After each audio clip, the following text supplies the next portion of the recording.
제가 원래 전공이 동양 철학이고요. 그 가운데 특히 유교 철학인데요. 이불선 3교를 넘나드는 그 최치원 선생을 몹시 흠모해서 그 박사학위 논문이 최치원의 철학사상입니다. 그러다 보니까 한 40년 가깝게 30몇 년 동안 최치원 논문을 많이 썼습니다. 이제는 더 이상 쓸 게 없습니다. 저는 예전에 했던 거 이제 종합하고 정리한 것이 오늘 내용입니다. 예, 뭐 제가 다 연구했다는 것이 아니라 저로서는 역량이 이제 다 돼서 더 이상 저로서는 철학 방면은 조금 더 연구하기가 어렵지 않나 그런 생각이 든다는 말씀입니다. 자, 우리 잘 아는 국학원 정도면 뭐 난낭비 서문 76자는 다 줄줄 외시겠죠.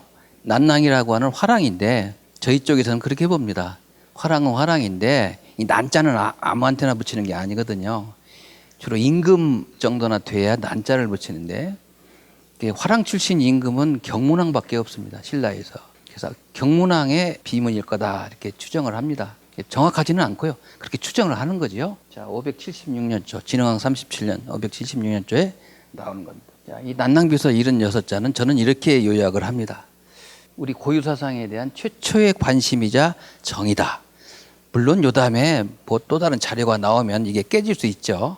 그러나 아직까지는 이게 최초의 정의다 이렇게 말씀을 드릴 수가 있습니다. 그전 사람들이 1970년대 80년대 제가 학교 다닐 때 80년대 초반에 보면 이걸 그냥 대문장가인 최치원 선생의 문자칠에 그냥 글을 잘 지으니까 그냥 대꾸 맞추느라고 갖다 쓰는 거다.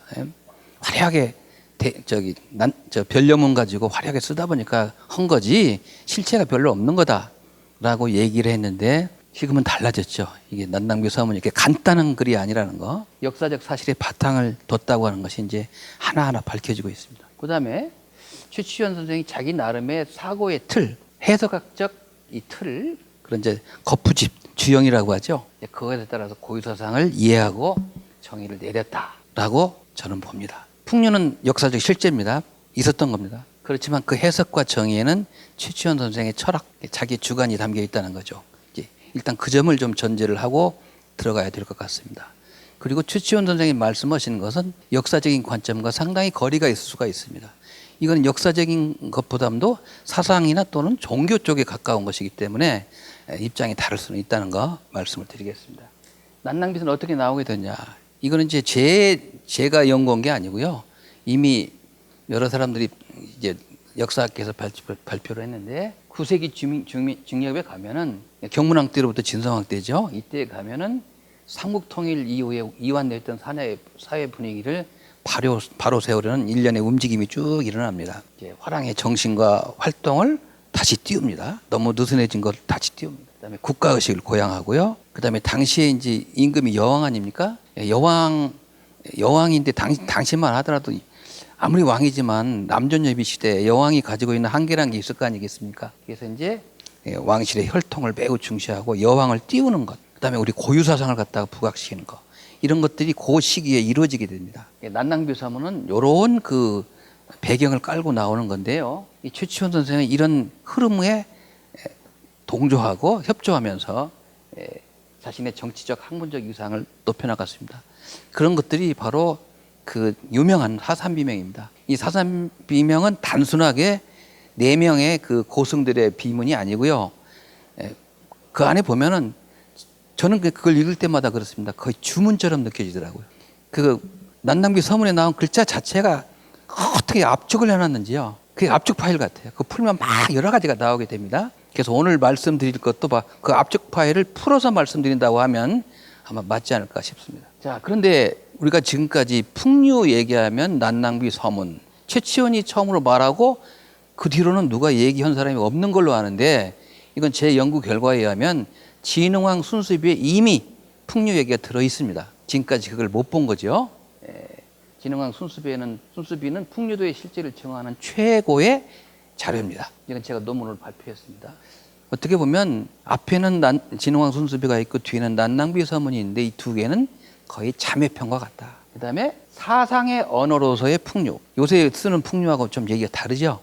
저 사람은 참 풍류랑이야, 풍류가 넘쳐라고 하는 그런 의미의 풍류 말고 사상의 언어로서의 풍류는 난낭비서에 처음으로 나옵니다만은 이 사상적 근거가 이미 진흥왕 순수비에 담겨 있다. 이렇게 말씀을 드리겠습니다. 이게 그거죠. 부순풍불선 즉 세도괴진이요 현화불부 즉 사유교경이라 그랬습니다. 여기 보면 순풍이란 게 나오고 현화란 게 나옵니다. 순박한 바람 할 때 풍자에 조금 좀 주목을 하고 보시면 좋겠고요. 현화라고 할 때 난당비 서문에서 접화군생할 때 접화할 때 화자, 이때 화자를 대체로 교화라고 번역을 하는데요. 교화라고 번역을 하면 그냥 유교식 번역밖에 안 됩니다. 거기에 뭐 교화, 감화, 변화 다 들어있는 거죠. 이런 순박한 바람이 불지 않으면 세상을 다스리는 도리가 참에서 어그러지고 오묘한 감화가 펴지지 않으면 사특함에 서로 다투게 된다. 이게 바로 진흥왕 순수비 첫머리에 나오는 겁니다. 이게 바로 풍류의 실제를 증언한 것입니다. 여기 나온 순풍이 곧 풍류도고 현화가 바로 접화군생을 추상적으로 표현한 것이라고 저는 생각합니다. 나중에 현화라고 하는 두 글자가 접화군생이라고 하는 넉자로 부연 설명이 됐다. 이렇게 저는 봅니다. 풍류의 역사적 실체를 밝히는데 매우 중요한다는 소리. 그 다음에 참 자꾸 공부하다 보면 재밌는 게 나오면요 얼마나 좋겠어요. 그러면 이 풍류라는 게 우리나라에서만 쓰는 용어냐? 아니죠. 중국에 엄청나게 많습니다. 근데 최치원이 참고했을 만한 그런 자료가 나왔어요. 이게 중국 동진 때의 승려인 도안이라고 하는 유명한 사람입니다. 이 사람은 격의불교 시대의 승려인데요. 이분이 이교론이라는 글을 썼습니다. 이교라고 하는 것은 중국에서 나온 종교 사상, 유교와 도교죠. 그거를 얘기하면서 굉장히 재밌는 얘기를 하고 있는데 우선 가상의 두 사람을 이제 일준동자라고 하는 사람과 통방선생이라는 사람을 등장시켜가지고 서로 문답을 하게 합니다. 여기 보시면 여기 제가 듣건대 풍류가 기울고 추락하여 육경이 이 때문에 편수되었으며 뻐기고 자랑하는 기풍이 더욱 늘어나며 노자도덕경이 이 때문에 찬술되었다고 합니다. 이런 대목이 나오거든요. 여기에 요순 우탕에서 문무중으로 이어졌던 풍류가 날로 기울고 추락하자 공자와 노자가 나와가지고 이에 발분하여 육경을 편수하고 잘 내려오면 굳이 육경을 편수할 필요가 없어요. 노자란 책 만들 필요가 없어요. 근데 이 안 되겠다. 이게 책으로 만들어서 말이죠. 후세에 제대로 전해야 되겠다라고 해서 그런 책들이 나왔다는 겁니다. 이거 보통 정언 아니죠. 그래서 사실상 풍류라고 하는 거, 풍류는 미분화 상태의 것입니다. 그래서 최치원 선생의 유불선 삼교가 이미 거기에 다 들어있다는 거 아니에요? 미분화 상태.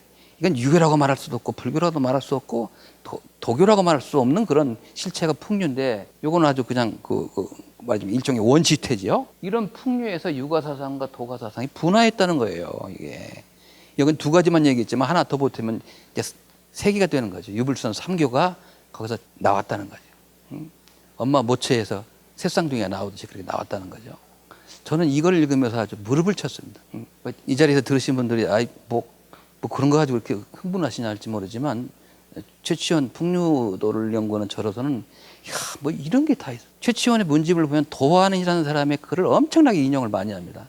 이거 안 봤겠어요? 당연히 봤죠. 자, 그 다음에 풍류라는 게 또 나옵니다. 지증대사비에 보면은 이런 얘기가 나와요. 이 헌강왕이 지증대사를 불러가지고 왕실로 불러서 이제 국가 대사를 논의하려고 하는데 마침 저녁이에요. 이 월지가 여기 나오는데 월지가 안압지입니다. 예전에는 안압지 따로 있고 월지 따로인 줄 알았어요. 이게 월지국이라고 하는 이게 들어있는데 못 본 거예요. 그게. 삼국사기도 월지전, 월지국 다 들어있는데 이게 나중에 이제 안압지에서 월지라고 하는 기와 파편이니 뭐 이런 게 나와가지고 이제 이거 확정이 됐죠. 요새 안압지라고 안 합니다. 여기 불러가지고 헌강왕이 지증대사한테 심에 대해서 물었어요. 선생님이 심이란 게 도대체 뭡니까? 라고 했더니 보십시오. 유심히 못을 살피다가 다시 하늘로 우러러보고 말하기를 이것이 더 이상 말할 것이 없다. 이게 이심전심 아닙니까? 그런데 우리 풍류도에는 보면 뭡니까? 그 풍류도 가운데 노자사상의 핵심이라고 하는 거 불언, 무의 나오지 않습니까? 그게 바로 이게 지금 이 지증대사가 하는 행위가 불언이죠. 무의죠. 그런 전통이 오래전부터 내려오는 그런 전통이 이미 있었는데 정말 오늘 체험하겠다. 실감하겠다는 얘기죠. 여기 금선화목 소전풍류 고협어차라 여기 풍류가 또 나옵니다. 이거는 사상의 언어로서의 풍류지 보통 우리가 쓰는 풍류가 아닙니다. 이렇게 보면은 풍류의 용례가 매우 많이 나옵니다. 자, 다시 이제 요약을 하자면요. 예부터 내려오는 기풍과 흐름, 이것을 넉자로 하면 유풍여류가 되는데 너무 길어요. 두 자로 하면 풍류가 되는 겁니다. 이게 줄여서 풍류입니다. 이 풍은 일차적으로 국풍, 순풍 이런 것을 의미하고요. 바람과, 요새 와서는 이제 철학자들 가운데 풍이 바람이고 류가 물이니까 바람과 물의 철학으로 막 그럴듯하게 풀이를 합니다. 그건 자기 철학이죠. 역사적으로 이게 실체가 있는 거고 다 증거가 있는 건데 바람과 물로 막 해석해 가는 거는 자기 철학이에요. 그거는 그렇게 봅니다. 이 바람의 철학과 변화에, 아까 진흥왕 순수비의 순풍이 나왔죠. 바람이죠. 현화할 때 이거 화자가 변화라는 뜻이죠. 바람의 철학과 변화의 원리로서의 바로 풍류를 이렇게 정의할 수가 있습니다. 풍류 두 글자에 대한 최치원의 철학적 해석 매우 중요합니다. 바람과 변화라는 개념적 사유의 틀은 바로 진흥왕 순수비에 나오는 것과 똑같다. 그 다음에 이 풍류에 관한 것은 최치원 선생이 주역 관계를 보고 힌트를 얻었을 가능성이 매우 높다고 저는 생각합니다. 관계 및 손괴, 이 두 개가 있는데 집에 가셔서 관계 손괴를 조금만 보시면은 바람의 철학, 변화의 철학이 들어있다는 거 금방 아실 겁니다. 난낭비서에서 설교 지원 비상선사라고 하였습니다. 여기서 설교라고 하는 것은 어디 나온 말이냐? 그냥 나온 게 아니에요. 이게 바로 주역이 나온 겁니다. 성인이 신도로서 교를 베품에 천하가 열복하였다라고 한 데서 요 설교가 나옵니다. 말씀설자 설교가 아니에요. 보통 보면은 그냥 뭐 목사님이 설교한다고 할 때 말씀설자로 막 그렇게 했는데 원전 베풀설자입니다. 여기. 그다음에 신도는, 여기 말하는 신도는 하늘의 신묘한 도를 말합니다. 이건 어떤 공자나 무슨 예수 같은 성이 나와서 이렇게 만든 게 아니고 자연 발생적인 것을 말합니다. 이 풍류는 신도가 아닌 다른 어떤 말로도 설명하기가 어렵습니다. 그렇지 않겠습니까? 신묘한 건데 이걸 뭐라고 말을 할까요?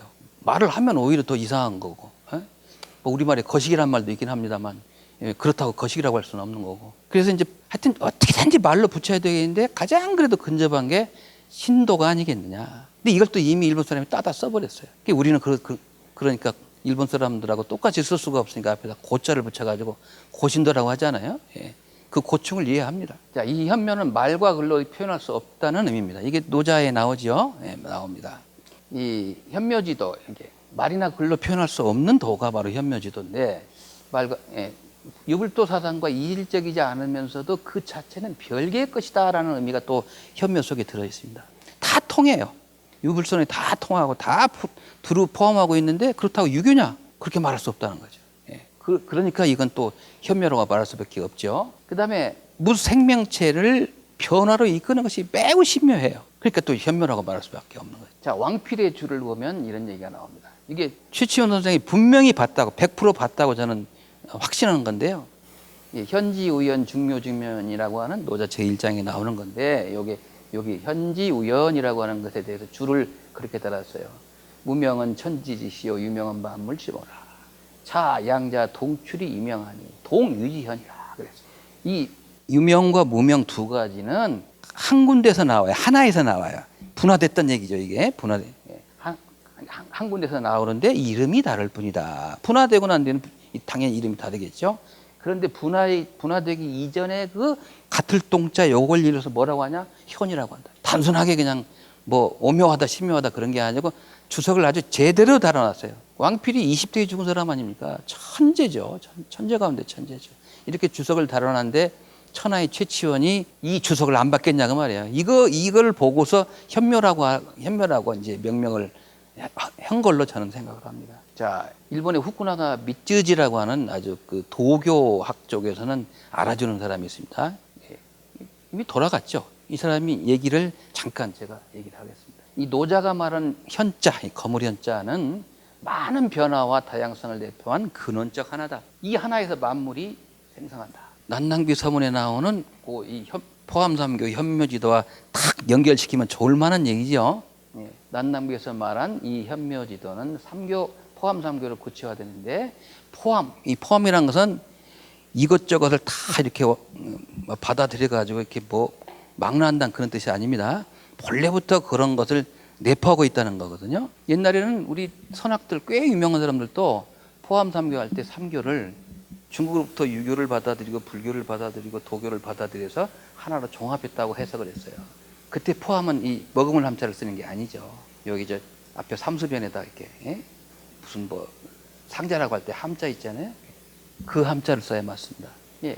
여기 보시면 이제 요 도생일이요. 도에서 하나가 나오고 하나에서 둘이 나오고 둘에서 셋이 나오고 삼생만물. 이런 논리가 바로 포함삼교 논리 속에 들어있다는 겁니다. 그렇지만 논리는 빌려왔지만 최치원 사상이 처음부터 그럼 노자 사상이냐? 그렇지 않습니다. 다른 쪽으로 보면 또 이 불교인인가? 또 놀랄 정도로 그렇게 유불선 삼교를 넘나드는 분이십니다. 자, 그러면 왜 삼교냐? 그럼 여기 삼교. 아니 포함 백교는 안 되냐? 아마 최치원 선생이 오늘날 계셨으면 뭐 기독교, 천주교 다 넣었을 겁니다. 그래서 그 우리 일제시기에 나왔던 이능화 선생의 백교배통이라는 책이 있는데 그때 백교란 말을 갖다 붙여도 될 거예요. 근데 왜 그럼 삼교냐? 유불선 삼교로 비유할 수밖에 없었냐? 당시에 국제적으로 공인된 거는 이 세 개밖에 없어요. 그렇지 않습니까? 이 최치원 선생을 연구를 오래 해보니까 대단히 아주 자부심이 강한 사람입니다. 비문 하나를 써도 자기 비문이 중국에 건너갈 걸 염두에 두고 쓰신 분이에요. 그러니까 최치원 선생의 제왕연대歴이라고 하는 그 책이 있는데 거기 보면 거기 뭐 거서관, 차차왕, 이사금, 바리칸을 다 왕으로 고쳤다는 거 아니에요? 근데 최치원을 비교적 이해를 잘할 거라고 생각하는 김부식도 거서관이란 말이 조금 너무 촌스러우니까 왕자로 바꾼 게 아니야? 그렇게 얘기했죠? 그렇지 않습니다. 최치원 선생이 이 제왕연대歴이 중국에 들어갈 걸 염두에 두고 저술을 한 겁니다. 그러려고 한다면 거서관이라고 해서는 누가 알겠어요? 아마 추장 정도로 알겠죠. 그래서 중국 세계적으로 공인된 용어로 왕으로 바꿨다고 나는 생각합니다. 그렇게 봐야 맞습니다. 네. 그 다음에 상고대부터 내려오던 신교의 삼원사상 너무 잘 아시죠? 이 삼원사상이 또 영향을 끼쳤을 거라고 생각합니다. 잠깐 한번 읽어보겠습니다. 최치원은 우리 고유사상과 삼교사상 사이에 상통점을 찾아내는데 적극 힘썼다. 이게 어떤 점이 공통점인가를 이렇게 우선 찾는데 굉장히 주안점을 뒀다는 것. 이것은 1차적으로 삼교사상을 우리의 전통사상 체계 속에서 재발견하려는 노력이다. 저는 이렇게 정의를 합니다. 궁극적으로는 그러면 재발견하고 말 거냐? 아니에요. 이런 것들은 풍요 안에 다 들어있기 때문에 우리의 전통사상이다. 이걸 토착화해야 된다. 토착화까지 내다보고 있었던 분이 바로 최치원 선생입니다. 그가 생각하는 삼교는 한간 외래사상에 불과한 것이 아니었다. 삼교 사상의 요소가 본래부터 우리 풍류도 안에 들어있기 때문에 삼교 사상이 우리나라에서 반드시 성행할 거다. 유교도 성행하고 불교도 성행하고 다 성행할 거다라고 내다봤습니다. 그게 바로 압축해서 쓴 그 난낭비유사문 첫머리 그 부분에 들어있는 내용입니다. 자, 여기서 그러면 거기 보면 이러한 것은 유교적 요소고 이러한 것은 불교적 요소고 다 해놨죠. 두드러진 것만 해놨는데 그러면 뭐 유교적인 것과 상통하는 게 뭐냐? 그걸 따져봐야 될 거 아닙니까? 군자국의 전통과 유교 사상의 연원 문제와 이게 직결이 됩니다. 한국은 유교의 연원이 되는 나라로서 중국에서 유교가 집대성되기 이전부터 유교의 토양이 마련되어 있었다. 이게 최치원의 견해입니다. 이건 오늘날 뭐 역사학자들이 부정을 하고 안 하고 그것에 관계없이 최치원이 그렇게 봤다는 거죠.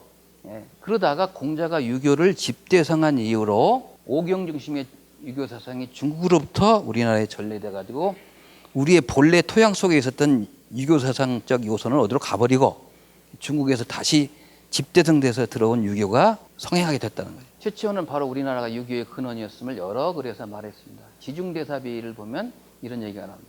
동방의 제국가로서 우리보다 더 위대한 나라는 없다. 왜 위대하냐? 그 대단한 유교 사상의 뿌리가 우리나라에 있었기 때문에 위대하다는 거예요. 최치원 선생의 이제 말을 종합을 하면 여기서 이제 그런 증거들을 다 말할 수가 없으니까 결론만 얘기하자면 우리나라에는 우리 사상에는 인간 존중의 사상이 들어있다. 더 나아가서 인도주의 사상의 원류, 그 유교의 이상적인 인간상의 원형, 군자죠. 그런 게 들어있다. 그리고 우리나라는 중국에서도 군자국이라고 불렀어요. 아까 오지라 선생도 말씀하셨지만 공자님도 가고 싶은 나라가 군자국 아니었습니까? 네. 이런 것들을 그냥 보지 않았어요. 최치원 선생은 매우 중요한 자료로 본 거예요. 자, 그 다음에 공자사상은 인사상 아닙니까? 인사상입니다. 인사상은 원래 올라가면 사람 인자를 만나요. 또 옆으로 가면 이 오랑캐 인자하고도 만납니다. 이거는 원래 뭐 여러 가지 글자를 위로 올라가서 보면 이제 하나로 만나는 게 있잖아요. 이게 그렇답니다. 인자 이전에 사람 그 인자 이제는 사람 인자, 사람다움이라고 표현을 했다는 거예요. 고대 각골문을 보면 우리 동방족을 인방이라고 했다. 예. 인방이라고 나오냐 인자만 써붙이기도 하고 그렇습니다. 이때의 인자는 사람이란 뜻이 아닙니다. 인방족, 족속을 말하는 거죠. 예. 인방족은 고유명사. 중국 학자 노간, 굉장히 어떻게 보면 우리한테 우호적인 말씀을 하신 그런 학자 가운데 한 분인데 이 사람이 이런 얘기를 했어요. 인방족은 예의와 교양이 있는 부족이다. 문화적으로 중국보다 선진이었다. 아까 말씀하셨죠. 이하 동서설, 이하 선우설 다 거기서 말하는 게 뭐냐면 이게 이자 써서 우습게 알지만 이게 선진이었다는 거죠. 문화가. 뒷날 이 인자를 차용하여 인류라고 했다고 주장을 했어요. 이게 노관이 한 말입니다. 우리나라 사람이 있으면 인용이라도 하겠어요, 누가? 인용하나. 각골학자 동작비는 이 인자와 어질인자와 이자는 연원적으로 같다. 근데 어디서 나온 거냐? 다 동부족에서 나온 거다. 간단하지 않죠? 이걸 최치원은 다 봤어요. 자, 그 다음에 불교, 어떤 점이 불교하고 통하는 점이 있냐? 이 얘기입니다. 석가모니 이전에 전불시대에 이미 신라의 불교가 있었다는 설화가 등장하고 나중에는 불교가 우리의 종교라고 믿기에 이르렀습니다. 실제로 그랬죠. 신라에 그렇지 않았습니까? 설화의 전불시대에 7개 가람터가 있었다고 삼국유사에 나옵니다. 그 가운데 하나가 황룡사니 나오지 않습니까? 또 아쇼카왕이 만들다가 실패했던 불상이 전불시대, 석가모니 이전 시대 불교가 인연이 있던 신라 땅의 완성을 보았다고 이렇게 말합니다. 전불시대 7가람 가운데 하나의 황룡사의 가섭불이 전불시대에 이미 가섭불이 와서 설법하던 연좌석이 있었다는 전설도 증당하였습니다. 전설도 다 이유가 있으니까 만들어진 거죠. 이게 무슨 이런 허구가 어디냐. 그렇게 잘라버릴 게 아니에요. 역사 하신 분들은 혹시 모르지만 사상이나 종교나 미도 그런 사람들은 이런 것도 매우 중요합니다. 그 다음에 최치원의 포함상교설에는 이 신라 불국토 사상이 깔려 있습니다. 예, 불교가 외래 사상이 아니라는 거죠. 원래부터 우리나라에 그런 뿌리가 있었다는 거예요. 예, 최치원 시기에 오면은 최치원 선생이 많은 불교 관계 저술을 하는데 거기에서 이 신라 불국토 사상을 계속 설파를 합니다. 신라 불국토 사상 위로 올라가면 자장률사 같은 분들이 이제 그걸 주장을 합니다만은 계속 뒤에 이어져 오는데 자장률사는 그걸 학술적으로 정립을 못했어요. 정립된 게 최치원에 와서 정립이 됩니다. 이전 시기에 설학적 수준에 머물지 않고 상당히 학술적 색채를 띠는 게 바로 최치원의 논리입니다. 이런 얘기요. 최치원은 불교의 자비정신과 우리나라 사람들의 어진 성품을 서로 연결시켜 봅니다. 신라에서 불교가 성행하는 건 너무나 당연하다 이게. 예? 원래 뿌리가 여기 있는 데다가 그 비슷한 불교가 들어오니까 얼마나 이게 빠른 속도로 이렇게 유행하겠냐 그런 논리를 펴니다. 이런 인식은 불교를 우리의 것으로 인식하려는 주체적인 태도, 그다음에 불교의 토착화 이런 것으로 이어져서 하나의 신념화가 되어버립니다. 자, 최치원 선생님이 중요한 말을 남겼어요. 우리 마안에 소도란 게 있었잖아요.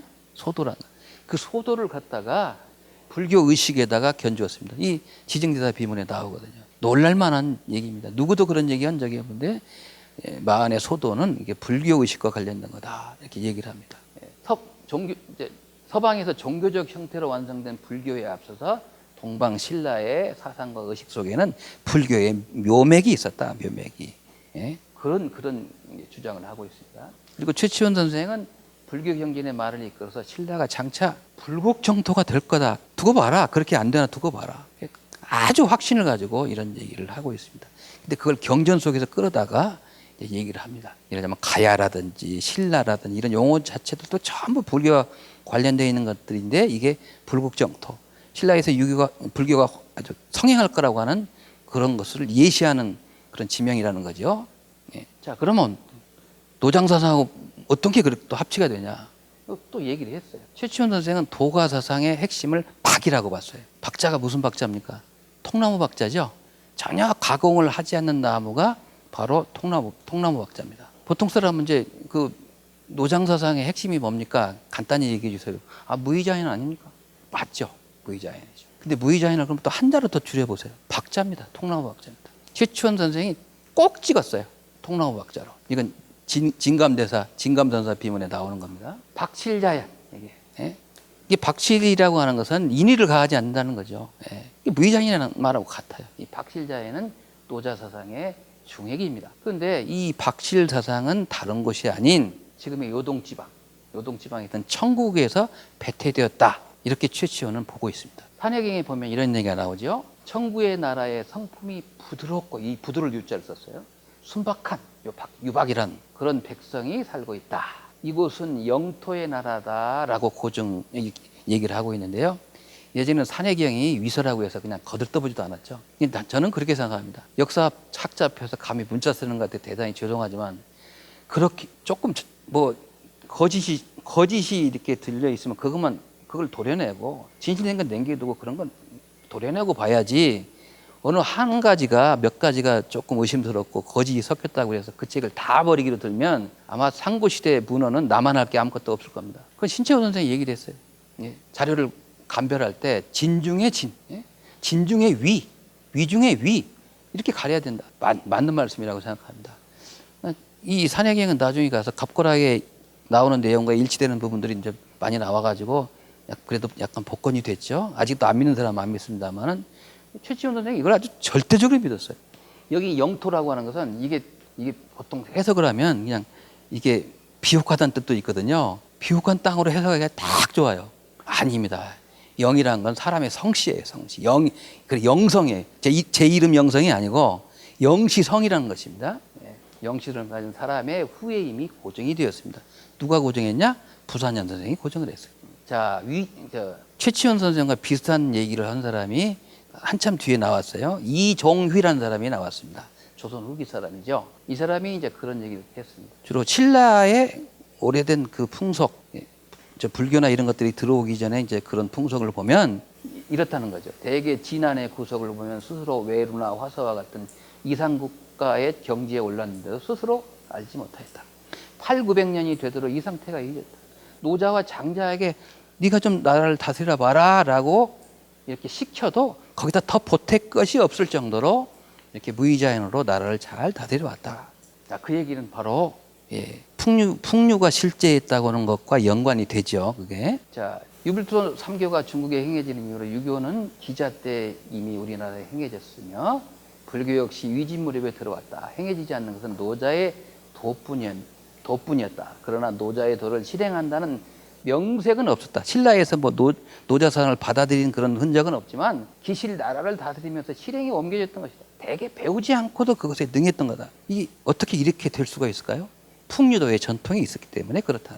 이건 최초만 그런 게 아니라 그 참 이종이라는 사람의 뭐 사론 같은 거 보면 참 놀라운 게 많습니다. 이거는 바로 난낭비서 3교 포함 3교서를 적극 뒷받침하려는 의도로 이렇게 생각합니다. 자, 이제 접하군생 얘기를 좀 잠깐 할까요? 이건 이제 굉장히 철학적인 그런 얘기인데, 접하군생과 한국사상의 특질인데요. 접하군생은 한국 상고시대 광명이세 제세이와 홍익인간의 정신을 포괄한 것입니다. 말은 좀 약간씩 다르지만 이건 다 하나의 맥락으로 이어지는 것입니다. 접하군생은 대인관계, 대물의 관계성을 압축적으로 표현한 것입니다. 이게 보통 접자를 만나면이라고 번역을 합니다. 그러면 저는 만나면이라고 번역을 하면 이 접자의 의미가 거의 3분의 1도 표현이 되지 못할 거라고 생각합니다. 이거는 접이라고 번역할 수밖에 없어요. 우리가 접신이라고 할 때 친과의 만남이라고 번역하면 틀린 말은 아닌데, 그 접신이라는 말 자체에 담겨있는 무궁무진한 그런 뜻의 일부만 얻고 나머지는 다 버리는 것이 된단 말이죠. 이 접자가 한국 사상의 특성이에요, 사실은 어떻게 보면. 근데 이걸 다 단순하게 만남이다 이렇게 하면 되겠어요? 이게 상호 교접을 통해서 자신도 이롭고 남도 이로운 자리이타적인 변화를 추구한 게 바로 접하군생이다. 이 접하군생이 이런 것들은요, 표로서는요, 그런 표현은 지금 사람 머리로는 만들어내지 못합니다. 철학이 없이는 그런 넉자로 요약을 못합니다. 놀라울 점. 이 접은요, 아까 접이 중요하다고 그랬죠. 접은 남녀의 교접에 비유하는 것이 가장 나는 적절하다고 봅니다. 왜냐? 남녀의 육체와 영혼이 하나로 만나서 새로운 생명체를 만들어내죠. 이래야 접의 의미가 나오는 거예요. 그 다음에 접하군생할 때 화의 의미가 이어지는 겁니다. 새로운 생명을 만들어내는 것에 비유할 수 있기 때문입니다. 이 접이라는 것은 사람에게만 해당되는 게 아니에요. 지금 홍익인간 합니다만은 홍익인간이 절대적인 명제로 하기는 저는 미안합니다. 여기 계신 분들한테는 그 인간이라고 하는 인간 세계라고 하는 걸 뛰어넘어야 돼요. 그보다 더 넓어야 돼요. 그래야 21세기에 이 국화권에 맞는 표어가 된다고 생각해요. 그건 여러 개 중에 하나로 갔으면 좋겠다는 생각이 듭니다.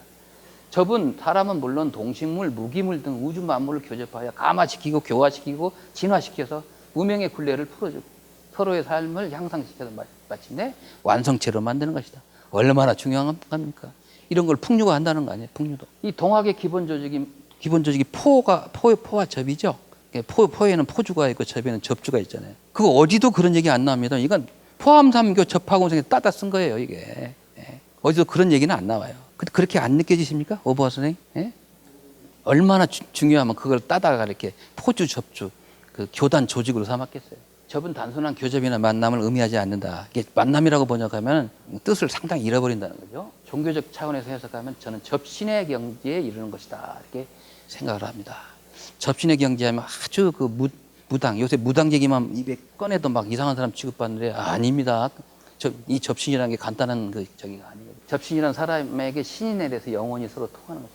사람이 하늘의 신령한 기운을 접한다는 의미이기도 합니다. 접신의 경지에 이르고 그 경지가 구조되면 나도 모르게 노래가 나와요. 무도를 합니다. 막 자기도 모르게 춤을 추는 거죠. 예. 이런 영기가 주어지고 통할 때는 완전히 다른 사람이 되어버립니다. 좋은 의미의 다른 사람이죠. 나쁜 의미가 다른 사람이 되고 다른 사물이 됩니다. 여기서 이제 이런 것들을 이제 철학적인 용어, 동양 철학적인 용어로 하면 기로 표현할 수가 있죠. 근데 단순하게 기로만 표현하면 안 돼요. 또 한 단계 더 올라가서 영적인 영으로도 표현할 수가 있습니다.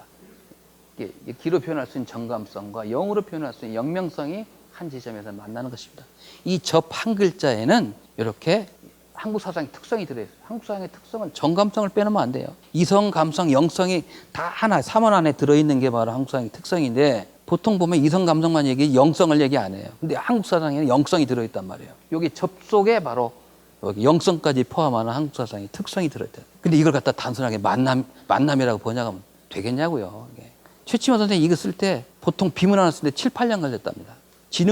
지증대사 비를 쓸 때 8년이 걸렸다고요. 근데 얼마나 글자 하나에 선택하는데 고심을 했으면 그렇게 걸렸겠습니까? 자, 화의 의미입니다. 화의 의미. 여기. 아까 이제 화의 의미나 말씀을 드렸는데 그 삼국유사 단군기를 보면 그 짧은 글 속에 이 화자가요 7번이 나와요. 그러니까 단순하게 넘어가지 마십시오. 7번이 나와요. 한번 세보십시오.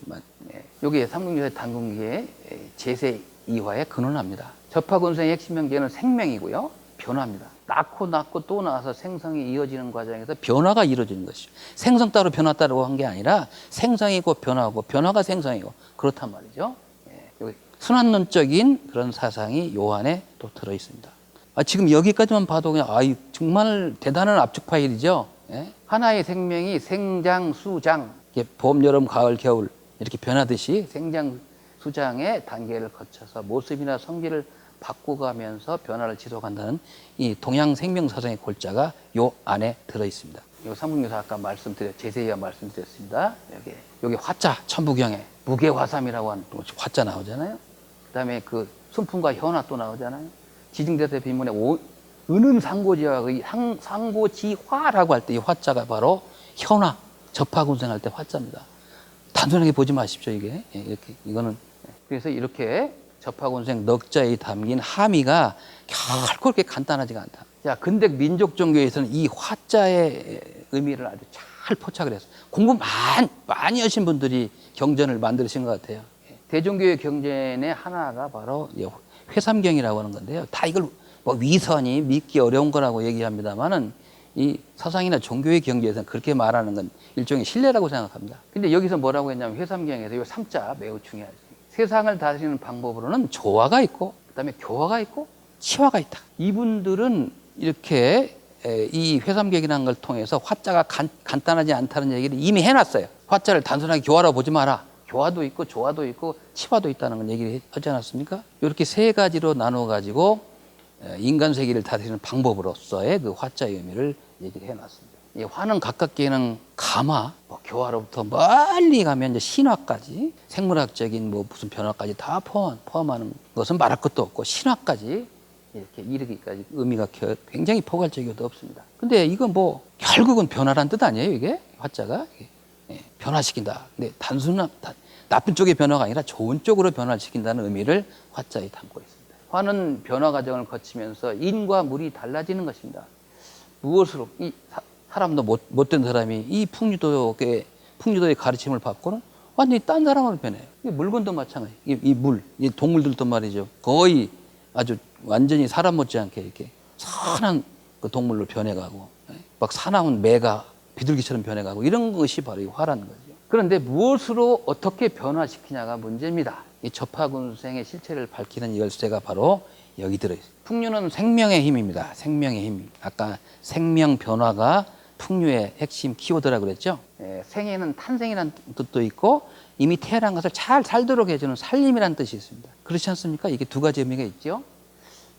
최치원은 지정대사 비명에서 동방을 우리 이 최치원 선생의 철학 사상의 특성 가운데 하나가 동방 철학이에요. 동방 철학. 나는 동인이다, 동쪽 사람이다. 그다음에 이제 나는 우리나라는 동방이다라고 하는 것을 자랑스럽게 얘기합니다. 대신요 중국을 얘기할 때는 서국이라고 얘기해요. 왜 그렇겠어요? 중국 니들 입장에서는 우리나라가 동쪽일지 모르지만 우리 입장에서 볼 때는 니들은 서쪽 나라다. 그래서 신라 시대에 보면은 원광 서학이니 뭐 이 중국을 서라고 중국이라고 잘 안 하고 이 서국이라고 얘기를 합니다. 다 그런 의미가 담겨 있어요. 이 동방이라고 말했는데 동자를 갖다가 또 888 살아서 움직인다고 하는 동자로 썼습니다. 이건 최초는 아니면 그런 말 잘 못 써요. 만물이 처음으로 생겨나가지고 막 자라나는 방이라는 얘기죠. 만물을 살려주는 게 어지린자인데 그러니까 방위로 쳐도 동방은 인이고 우리는 유교가 상행할 수밖에 없다는 논리를 펴는 거예요. 우리에게는 애초부터 어진 마음과 호생지덕이 갖춰져 있다고 하였습니다. 그 다음에 대지의 정기가 만물을 잘 살도록 하는데 다 모아졌다. 정합 발생이라는 말도 합니다. 여기서 여러 가지를 얘기했습니다만은 최치원이 생각하는 한국 사상의 특질은 바로 생명사상이다. 생명사상이다. 그저 모든 생명체를 살려주는 사상이다. 자, 풍류는 합리성과 정감성과 영명성의 복합체다. 근데 이제 접하군생을 갖다가 요 세 가지 요소로 설명할 수가 있습니다. 신라 화랑들은요, 신라 화랑들이 이제 어떻게 공부를 했는가, 수도를 했는가를 다행스럽게도 삼국사기에서는 밝히고 있습니다. 첫 번째, 도의로서 상마의 도의, 상렬이 가 노래와 음악으로서 즐기며 명산대천을 찾아 논일되 아무리 멀어도 가지하는 것이 없었다고 한다. 첫 번째 것은 이성에 가까운 거라고 한다면 두 번째 것은 감성에 가깝다고 말할 수가 있겠습니다. 세 번째 것은 이성과 감성을 넘어서 이거는 영성까지 포함되는 그런 얘기라고 할 수가 있습니다. 단순하게 어디 소풍 가는 게 아니고 큰 산악을 가서 말이죠. 그 산악을 숭배하는 그런 신앙과도 관련이 돼 있죠. 자, 그리고 이 세 영역을 포괄하는 것이 현실에 포괄하는 것이 바로 풍류라고 말할 수가 있는데 저는 이렇게 봅니다. 이렇게 이성과 감성, 영성은 하나. 이성은 길이라고 볼 수가 있고 감성은 힘이라고 볼 수가 있고 영성은 빛이라고 저는 정의하고 싶습니다. 길이 있어도 힘이 없으면 못 나갑니다. 저 앞에가 길이 뚫렸어. 근데 갈 힘이 전혀 없어요. 그 힘을 주는 것은 감성이거든요. 이성이 아니고. 근데 길과 힘이 있어도 빛이 없어. 저녁에 아주 어두워요. 못 가죠. 빛을 비춰주는 게 바로 저는 영성이라고 생각합니다. 이 세 가지를 다 갖춘 것이 바로 이 풍류다. 또 요새 많이 쓰는 걸로 진선미로 또 볼 수도 있죠. 진선미. 진이 영성이라면 선은 이성이, 미는 감성 아닙니까? 이렇게 나눠볼 수가 있어요. 다 설명이 가능합니다. 이 한국 사상에서 주의 깊게 보아야 할 것이 뭐냐면 신비성의 측면과 영명성의 측면입니다. 이게 우리 이 땅에 유교가 성행하면서 이런 것들 다 사라져버려요. 전부 다 사라져요. 이런 것들이 없어져 가는 것을 그 이련선사가 그 삼국사기 서문에서 밝혔죠. 굉장히 아쉽다 하면서 이런 것만 없어져 가는 거 그런 사례들만 모아가지고 이제 그 기편에다 일부를 실어놓지 않았습니까? 그다음에 동명왕평 서문 같은 거 보면 그렇지 않습니까? 동명왕이 보통의 인간을 보면은 동명왕의 사적이 아주 허탄하고 말도 안 되는 소리라고 할지 모르지만 인간 세상이 다 그런 건 아니다.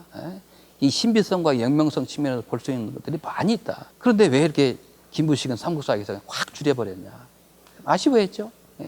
자, 바람은 사물을 변화하기는 생동력과 생명력이 있습니다. 여기 논어에 보면 바람을 갖다가 얘기하면서 군자의 덕은 바람이고 소인의 덕은 풀이다 얘기했죠. 풀이에 바람이 불면 풀은 드러넣게 돼 있다. 얼마나 교화를 하느냐에 따라서 백성이 달라진다는 얘기죠. 이건 이성적으로 풀이한 거예요. 바람은 기운이고 기분입니다. 굉장히 감성적이고 정감적인 측면이죠. 그다음에 바람은 영성의 상징입니다. 바람은 안 보이지만 딱 흔적을 남기고 와요. 눈에 안 보이는데 흔적을 남기고 가지 않습니까? 어저께 오늘 바람 불고 그냥 흔적도 이만저만하게 남기고 간 게 아니죠. 이렇게 풍류는 인간에게 이렇게 고유한 영성을 발견하여 갈고 닦으라고 하는 메시지를 남기고 있습니다. 최치원 선생의 고 76자에는 이렇게 아주 굉장히 복잡하고 어려운 심오한 내용이 들어있습니다. 자, 한국 사상의 특질을 보겠습니다. 합리성, 정감성, 신비성을 함께 지녔다고 하는 데서 특징을 찾을 수가 있습니다. 이것은 풍류라고 하는 말 자체의 함의에서 읽을 수가 있습니다. 또 접하군생의 종교적 신비성에서도 찾을 수가 있습니다. 이 땅에서 유교가 성행함에 따라서 우리 고유 사상의 신인 신비성 이런 성격이 차츰 약화된 것이 사실이지만 어쨌거나 한국 사상의 원형을 얘기할 적에는 이 신비적 성격을 빼놓고는 얘기가 안 되는 거다. 그렇게 말씀을 드릴 수가 있고요. 이런 신비적 성격을 가진 풍류도였기 때문에 최치원은 뭐라고 말할 수가 없어. 그냥 참 언어 문자로 말하기가 어려워요. 그러니까 이제 현묘지도라고 말했을 거다 이렇게 생각을 합니다.